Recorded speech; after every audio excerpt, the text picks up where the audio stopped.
Ndege 3 zimeruka kwa wakati mmoja. Hii ni hatua kihistoria ambayo uwanja wa ndege wa Istanbul imefanikiwa katika sekta ya anga Aprili 17 ilipozindua utaratibu wa ndege 3 kuruka kwa wakati mmoja kwa kutumia njia tofauti. Mfumo huu unaruhusu ndege kuruka kwa kutumia njia tofauti kwa wakati mmoja. Mfumo wa njia 3 mpya unatarajiwa kuongeza uwezo wa uwanja, kuongeza kasi ya ndege na kupunguza ucheleweshaji na kuokoa matumizi ya mafuta.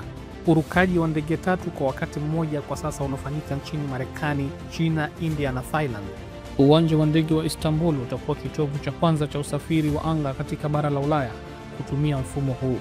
Uwanja wa ndege wa Istanbul ulifunguliwa rasmi Oktoba 2018 ukiwa katikati mwa Ulaya, Asia na Mashariki ya Kati na kuwa kituo cha usafiri kati ya mabara ukiwa na wastani wa ndege 1401 kwa siku. Tangu 2020 imejivunia taji la kuwa uwanja wa ndege unaotumika zaidi Ulaya.